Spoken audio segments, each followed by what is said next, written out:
Hello साथियों, 1247 आपके लिए लेकर के आया है 2 मिनट में 20 प्रश्नों का एक शानदार क्लास, जिसमें आप देखते हैं ऑब्जेक्टिव की मदद से 20 प्रश्नों का कलेक्शन और वहां से होता है कंप्लीट आपका रिवीजन और ऑब्जेक्टिव पूरी तरह से कंप्लीट। तो आज आपके लिए जो प्रश्न है वो देखिए क्या है कि विद्युत हीटर में किस मिश्र धातु का उपयोग होता है। सबसे पहले प्रश्न लघु सुन लीजिए कि मिश्र धातु का उपयोग क्यों होता है।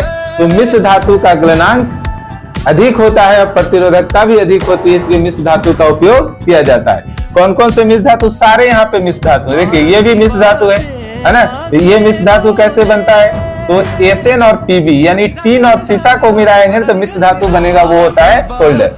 पीतल भी एक क्या है? मिश्र धातु है। पीतल कैसे बनता है? कॉपर और जिंक को जब मिलाते हैं मेरे प्यारे बच्चों तो वो पीतल बनता है। सारे के सारे मिश्र धातु है।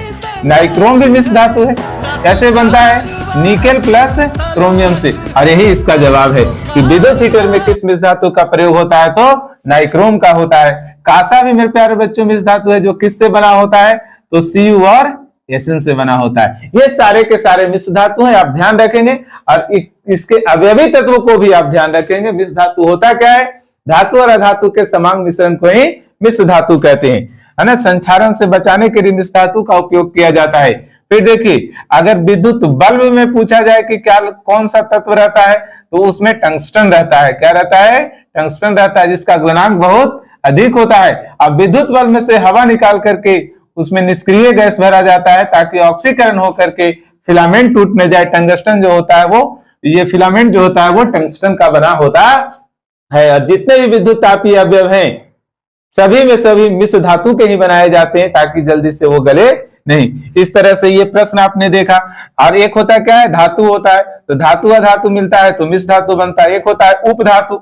उपधातु में आपको बार बार कहा जाता है, आपको ध्यान रखना है दो का जरूर। एक है आपका सिलिकॉन, है ना, और दूसरा है जर्मेनियम। सिलिकॉन और जर्मेनियम। सिलिकॉन का उपयोग कहाँ किया जाता है? तो मेमोरी चिप में किया जाता है ना। मेमोरी चिप में किया जाता है। सौर सेल में भी सिलिकॉन का उपयोग किया जाता है। सौर सेल में भी सिलिकॉन का उपयोग किया जाता है। ये उपधातु का उदाहरण है। विद्युत का सबसे अच्छा चालक कौन होता है? चांदी होता है। ग्रेफाइट अधातु होते हुए भी विद्युत का सुचालक होता है।